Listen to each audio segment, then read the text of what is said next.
Fala, investidores! Como é que vocês estão? Hoje eu resolvi trazer para vocês de uma maneira mais próxima para a gente falar um pouquinho sobre o caso Evergrande. Eu sei que vocês muitos devem ter ouvido por aí nos noticiários o quanto isso pode impactar não só o Brasil como o mundo todo. E para isso eu peguei o bate-papo que a gente teve lá no Momento Eu Me Banco, sábado de manhã, sempre às 9 horas. Quem quiser também se aprofundar um pouco mais no mercado financeiro, cola lá que vai ser bem bacana, fechou? Então, vamos ver como que foi esse bate-papo? Bora pro vídeo.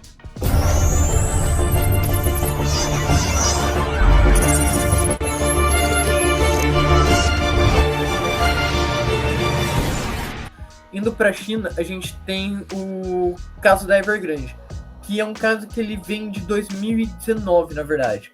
Como assim? Com a mudança da população demográfica chinesa, com uma mudança nas taxas de natalidade, fazendo com que haja uma diminuição no ritmo de crescimento da população, isso vem afetado o mercado imobiliário ao ponto do Xi Jinping dizer em 2019 que casas são para morar e não para especular. Desde então, a China tem tomado medidas para mudar o seu método de crescimento, saindo de um modelo de construção civil e partindo para um outro modelo, mais próximo de consumo e de desenvolvimento tecnológico. O principal motivo para isso é porque você acaba, no crescimento de construção civil, criando enormes distorções. Muita gente já ouviu aqui, provavelmente, das chamadas cidades chinesas, onde você tem enormes cidades sendo construídas e ninguém morando lá. Cidades fantasmas, praticamente, né? Sim. Especulou-se que a China tenha de imóveis desocupados uma quantidade possível para habitar 30 milhões de pessoas. Em termos comparativos, 30 milhões de pessoas é a população inteira da região sul do Brasil. Então, a gente pegar todo o pessoal do sul e jogar lá na China. Você tem uma noção de quanto espaço vazio tem lá na China. E a partir disso, o governo chinês começou a estimular esse mercado. Um dos parâmetros iniciais foi algumas medidas para conter a alocação, a alavancagem das empresas. Em especial, eles fizeram 3 medidas bem importantes. A primeira, você tem que ter um passivo que corresponda a menos de 70% de todos os ativos que você tem. O segundo é que, se você liquidar a sua companhia, você consegue pagar a sua dívida. E a terceira é que a quantidade de dinheiro que você tem em caixa, dividido pela sua dívida de curto prazo, seja maior ou igual a 100%. O que isso significa? O dinheiro que eu tenho agora no banco eu posso usar para pagar essa dívida de curto prazo caso eu precise, caso o mercado esteja estressado. E na verdade foram essas medidas que causaram a crise da Evergrande. Por quê? Porque a Evergrande estava querendo pedir mais empréstimos e não deixaram, porque ela não cabia nesses critérios. E a partir disso, a Evergrande olhou e falou: beleza, então ferrou, tô com uma crise de liquidez, não vou conseguir pagar as dívidas que eu já tenho. E isso que gerou todo o caos. E aí isso daí, só para complementar aí, Oti, essa política, gente, é a política de 3 linhas vermelhas que a China adotou, tá? E aí, o que aconteceu com essa política, né? A Evergrande, ela basicamente, ela estava pagando a dívida dela com mais dívida, porque a receita não estava sendo suficiente para suprir. Então ela estava virando essa bola de neve, girando um em cima do outro, que quando chegou a China, Xi Jinping ali com essa política, eles falaram: e agora? Não tem muito mais o que fazer. Até complementando o ponto do Léo, como eu tinha comentado antes, está havendo uma mudança demográfica na China que está diminuindo o crescimento da população. E essa diminuição do crescimento da população gera menos pessoas que vão precisar de casa. Menos pessoas precisando de casa, diminui o faturamento da Evergrande. E com a Evergrande fazendo isso, o governo chinês olhou tudo isso, esse cenário macro, e falou: cara, eu tô com um problema aqui. E se eu deixar esse problema persistir, eu vou acabar com várias Evergrandes no meu calo. Eu não quero isso. Então, com essa política das 3 linhas vermelhas e com essa mudança que o governo chinês está tendo com a Evergrande, você tem que o governo chinês ele está, no fundo, mudando o modelo de crescimento dele. E até eu estava comentando aqui em off com o Léo, eu acredito que é essa mudança que ela é até mais importante do que o próprio caso Evergrande. Por quê? Com a mudança para desenvolvimento tecnológico você leva mais tempo, você precisa de recursos que, ok, a China tem, mas é um desenvolvimento a mais longo prazo. E esse desenvolvimento, ele acaba tendo também uma diminuição na sua taxa de crescimento, porque ele não é um desenvolvimento agressivo. E aí você tem a China que começou a crescer nos anos 2000, 10% ao ano. Foi agora para 7%. Já era uma diminuição, mas ainda era muito. Porque o governo chinês tentou alocar parte do crescimento na parte de serviços. E agora indo para retirada de um componente que é quase 30% do PIB chinês para algo totalmente diferente, isso pode dar uma redução brusca na taxa de crescimento chinesa. E há fontes que especulam que isso pode cortar a taxa de crescimento da China em 50%, fazendo que a China passe a crescer 4% na próxima década ao ano e depois, mais lá para frente, 1 a 2%, como um país desenvolvido. Lembrando, né, que a China também foi o que mais impulsionou o PIB global, tá? Então, assim, quando a gente vê essa diminuição do PIB da China, isso tem realmente uma relevância em todo o mundo, né, de crescimento. Um outro ponto ali que foi forte, teoricamente, né, da China, o que eles estão fazendo? Eles estão injetando dinheiro na economia, para o negócio também não colapsar. Então, essa semana, eles chegaram a injetar 71 bi na economia para realmente esses receios com a quebra da Evergrande trazer maiores problemas, né? Então, assim, o problema tá aí, gente. Isso é fato.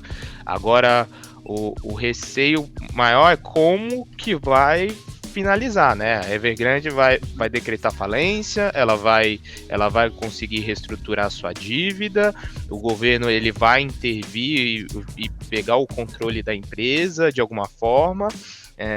Esse é o principal receio aí.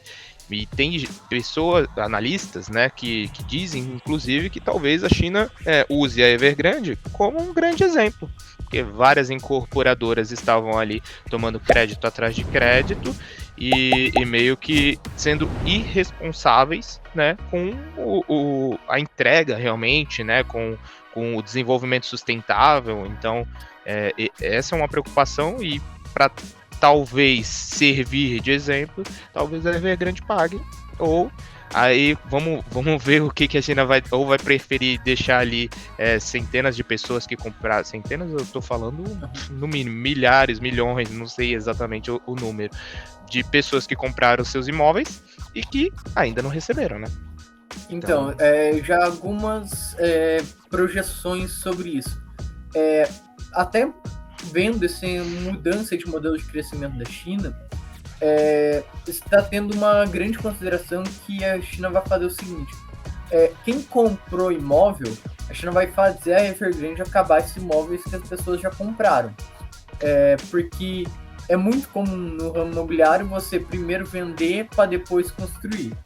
Então, nesse sentido, ela vai querer terminar esses imóveis que ainda estão para ser construídos. E também pensa na Evergrande como, até por eu ter falado no relatório do Itaú, eu vou usar aqui o Itaú como exemplo. Pensa na Evergrande como o Itaú. É visto dentro do mercado como uma instituição grande, estabelecida, sólida. Então, o que muita pessoa física fez lá na China? Comprou o título de dívida da Evergrande. Ou seja, é como se a gente pegasse o Itaú aqui no Brasil, Vamos sofresse colocar uma crise de liquidez Vamos colocar Vale. Vamos colocar Vale. Porque senão o pessoal vai achar que é o Lehman Brothers novo. Essa história veio muito aí. Beleza, a gente pega todo mundo que comprou PF, que comprou debênture da Vale, e da Vale chega, dá uma crise, não vai pagar, e aí você pensa no tanto de gente que viu a Vale como uma empresa grande, sólida, que botou dinheiro lá, e assim, às vezes, até o caso do Itaú era mais próximo de alocar, porque assim, é comum você achar gente com 100% do capital no CDB, 100% das economias no CDB do Itaú. E lá na China tinha galera com 100% das economias em títulos de dívida da Evergrande. Então o governo chinês também está preocupado com esse povo, porque aí você pode acabar afetando muito na microeconomia chinesa. Mas, em geral, quanto a salvar a Evergrande, o governo chinês ele tá meio que assim, não vê problema. Se ele quiser salvar, ele salva sem problemas, porque eles, como o Léo falou, eles têm participações nos bancos de lá, então se ele mandar salvar, os bancos vão comprar.